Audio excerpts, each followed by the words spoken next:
Hi all, it's KJM once again, and it is my second no makeup Sunday video for this particular Sunday.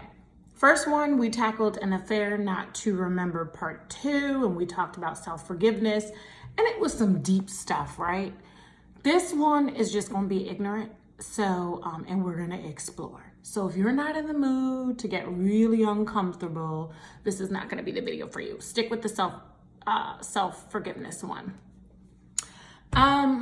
So let's get this out of the way. When I first started my blog, I was titled, a lot of people just thought I was like a sex blogger.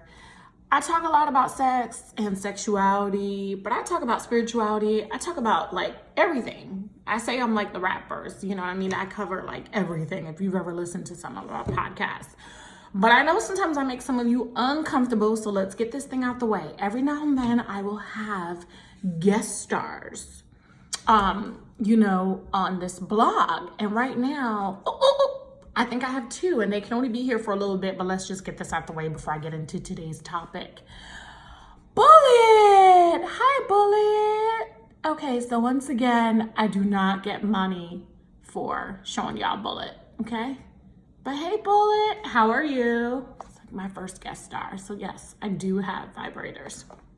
Bullet and I are actually celebrating 1 year together next month, and I'm not sure what to do for our anniversary. Oh, and then look, and it's Pinky. Pinky. Hi, Pinky. Okay, now that that's out the way, I do have toys. I do talk about sex. I do talk about sexuality. I know that's why a lot of you don't share some of my videos, but I know you be watching them. Some of you are stone cold freaks. That's your own thing. You know what I mean? It's KJM. Like, I am a lifestyle blogger. I'm a writer, a person that loves to talk about stuff. And I like to make people uncomfortable. So if my toys make you uncomfortable and some of my topics make you uncomfortable, then that's fine. Stay there and live your very conservative and private life. Do you, okay? You don't have to watch this video. But for those of you that are intrigued, let's get into the second topic I wanted to talk about today. I feel inspired today, so that's why I'm doing 2 videos, and I hope this one comes out good. I just ad-lib these videos, so sometimes I don't say things right, or I don't really get the issue out right the way I want to, and then I'm like, oh crap. But I'm trying to give you me, still no makeup on, and we're about to get into it. So you've heard me mention a couple times in the last couple years in my blog and my podcast about a boyfriend number 2. What's a boyfriend number 2? And I decided today that we need to cover that topic because some of y'all are just doing it wrong. So I'm gonna let you know. So Phoenix for me was my boyfriend number 2 since like 2004. Up until like 2004 to 2014, like on and off. Before then, Crazy played that role when we were no longer dating, and I was dating other people or back with Julio or something. Crazy was boyfriend number 2 in a more complicated way. So the best scenario for boyfriend number 2 is really the Phoenix one. So I'm gonna try to explain it to you. Boyfriend number 2 is not a jump off situation. A jump off, owes you nothing. It's just someone you hook up with. You probably don't even need to talk to them, not even during sex, okay? Not important, somebody that you hit their phone, you go see them, or they come see you, you have sex. A boyfriend number 2 is not a jump off situation. I am not a jump off person. I don't particularly like it. I need some finessing. So for me, a boyfriend number 2 is like perfect. How I've used boyfriend number 2 is generally, when your main relationship or situationship is either stressing you or you want to break from it or something like that, then there's this guy that he needs to be intelligent. If he's stupid, this isn't really going to work. So both Crazy and Phoenix are extremely intelligent, but like in different ways. So Crazy is like really street smart. He's like the king of finessing with his words. Phoenix is like one of the few guys that I bumped into that I think is incredibly like more smarter than me. And and when he's passionate about things, like he just kind of spits them out, and then you're just like overly impressed. So I need my boyfriend number 2 to not be dumb. So what he is he's the type of person where he knows that you're playing, everything must be played by your rules, not his. So the boyfriend number two can't hit your phone for sex or for anything really without you opening up that door. And you have to let him know like how he's gonna play his position. A lot of people think only women agree to really weird and odd relationships. I'm gonna tell you right now, it's a human nature thing that if you're interested in someone, you will agree to shit you wouldn't normally agree to. So I don't think most of these guys wanted to play boyfriend number two, or I don't really know what it is, but they understood their position and that was the position offered to them. And it's either they take it or leave it. Crazy was different because we actually dated, and so that was a little more complicated and there were some feelings involved in there, so that he's not a good boyfriend number two example. So boyfriend number two is someone smart, attractive, available. Like, don't be getting nobody's husband or nothing, you know what I mean? And if you can keep from borrowing somebody's boyfriend, that would be great, you know? Someone who's intelligent, sexy, likes you. And maybe he even secretly wants to date you, but since you're setting these rules, he's got to play by them because this is how he's gonna get you, right? So the thing about a boyfriend number two is he provides the things that boyfriend number one is not or cannot. So Phoenix is one of those people, he's known me from when I was like 120 pounds to like damn near almost like 190 pounds. He's seen my body over those 10-year span like really change. And he has this amazing ability to make me feel beautiful. Like even when I'm heartbroken and I'm just getting off I-95 and, you know, maybe I've been crying or something, like he has this ability to make me feel like I'm so special and like I'm just the queen that I am, right? So we'll have a conversation, we'll have dinner, you know, we'll talk, we'll cuddle, whatever, we'll get into the act. And the boyfriend number two also needs to be somebody that's fairly good in bed. This isn't gonna work if it's someone that's you're not even interested in sleeping with, then you're just bored, okay? So he's intriguing on every level, but you really don't have any emotional attachment to him. So I may tell him what my problem is with the X Factor or with Julio or whatever, because you know, Phoenix had been around for so long. I tell him what my issue is and he will tell me if he can solve it. I'll give you an example. Maybe a year or so before, or no, maybe like 6 months before I even met the X Factor or whatever, both Julio and Phoenix were in my life.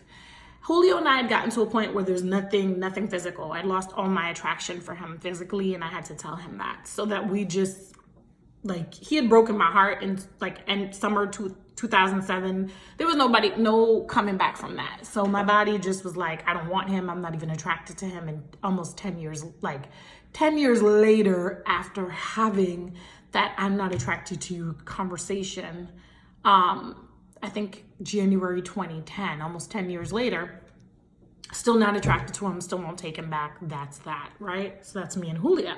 But at one time I had gone through a little, you know, celibacy thing, and I was in North Carolina and I was like still trying to pack up my stuff and come back, you know, to Jersey. So I was like, damn, I'm not really attracted to Julio, but he is my first love. And so maybe he should be the one to, like, you know, help me. I'm in heat. So I contacted Julio and he was like, you know, Kingston, I would never use you for sex, blah, blah, blah, blah, blah. He was on this whole self-righteous thing. And I told him, I said, well, I got another dude that I could open up the door for. You know what I mean? Just say the word.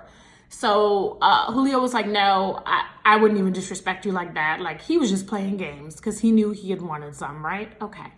Hit Phoenix's phone, and at the time he was living in Maryland, and he wasn't in Baltimore yet, but he was living in Maryland, and I'm coming up from North Carolina. I got to stop in Spotsylvania, Virginia to pick up a suit from my homegirl's house, right? So I tell him what my situation is. He and I had not seen each other in a very long time. And I was like, yo, should I go to Jersey and try to convince Julio, or do you got what I need out there in Maryland, okay? He was like, I got everything you need in Maryland, like, stop through. So I jump on I-95 and everything. I get to Spotsylvania in good time, coming from Durham, North Carolina. I'm a long distance driver, baby. So I get from there and I pick up the suit, and then I head to where he is in Maryland, okay? And it was so worth the trip. Let me just tell you, it was worth the trip, okay? So then, after I'm done with Phoenix, I jumped back on I-95, and I was back in northern Jersey before the sun went down. I mean, and this was like May 2010, so now this is like a month before I start dating the X Factor. It was like one of the best things. And then Julio was so pissed at me that I actually went and got some from Phoenix. But Phoenix is consistent. Boyfriend number 2, he is consistent. He's not really emotionally attached. He respects you. He understands that you're calling the shots. He tells you that he's got what you need emotionally, physically. This person is going to finesse you all the way. And he's going to get you all together so you can be on your way and then either fix your situation with boyfriend number 1 or not date for a little bit or find somebody else, like whatever. That's what boyfriend number 2 does. So he's someone that he's not really a friend, but he's someone you care about, but you're not really emotionally tied to. Someone who understands the deal and knows how to play his position, doesn't question it, okay? Jumps in there. He technically is a second string, and when he gets a chance to play, he's taking the team all the way to the Super Bowl. That's what your boyfriend number 2 does, okay? Makes you feel like a queen, does everything he needs to do for you, and he gets you all the way together. Great conversations, great sex, whatever, that's boyfriend number 2.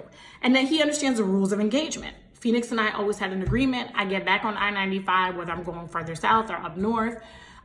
He contacts me to make sure I got home, and then he knows to listen out for my phone call or my text the next time. And Phoenix has gotten me through not just like personal situations, he's gotten me through some professional situations too. Like, he's really had my back. Like, one time I was in upstate New York and a really bad storm hit, and the power went out in my hotel, and it was right before I had to take a huge exam, and I was so frightened. And so I text Phoenix, and he calmed me down. He said, hotels have backup locks and security, because I was so worried that my room door was now open now that we lost power in the storm. And I'm like, oh my gosh. And he really calmed me down. So Phoenix has had my back in so many different ways. People ask me all the time, do I think he's my soulmate? And I'm like, no. The person that you do your dirt with, like the Phoenixes, the Mohammeds, the crazies, you can't be with those people because you guys know each other you do your bad together. So you know each other on such a sick level that there's no way, there would be no real trust in that situation. If you were in a real relationship, y'all would have to keep the guns by the bedside because you know how crazy each person could be. So your boyfriend number 2, he uncomplicates your life. In the decade that I've known Phoenix, well, I've known him longer now, but that he played that position, never had any drama. Never had any drama, always made me feel good. And there was one time he did think we were going to get together and actually finally make a relationship of it. And that was around the time that I drove to see him in Maryland, off I-95 coming from Spotsylvania, Virginia. And because we had been talking a lot, and he had supported me through my, whole school thing, and I got my exam done and everything like that, and we were talking all the time. And so he thought we were gonna make a go of it, but literally 2 weeks later, after I came back from Jersey, I went on my first date with the X Factor, and to Phoenix and Julio's surprise, I was a goner. I fell in love with kind of the underdog. You know what I mean? It's kind of like you're watching a race and you think that these other contenders are going to get there first. And then all of a sudden the underdog comes and wins the race. So that's what happened with the X Factor. But for me, Phoenix can't hold my attention for long because there's no real love or emotions there. I care for him. I want the best for him. He's a beautiful man. I thank him for everything that he's done for me, but I like that my life is uncomplicated with him. So he would never be the person for me. And I wish him nothing but the best. So I don't do jump offs. I do boyfriend number 2s. You know what I'm saying? Someone that's going to provide some finesse, some care, rub your back, rub your feet, get everything that boyfriend number 1 forgot, make you remember that you're beautiful. And this is an important thing. Don't be sleeping with boyfriend number 1 and boyfriend number 2 at the same time. I can't stop you. Y'all are grown people, but I don't really play that. It's, you know what I mean? Only one is going to be in the game. But if one's off the game, I'm on I-95. That's what's up. So if you have any questions about boyfriend number twos, let me know. I grew up my whole life thinking that boyfriends should come in pairs like shoes, you know what I'm saying? I finally grew out of that though. All right, it's KJM, got to go, one love.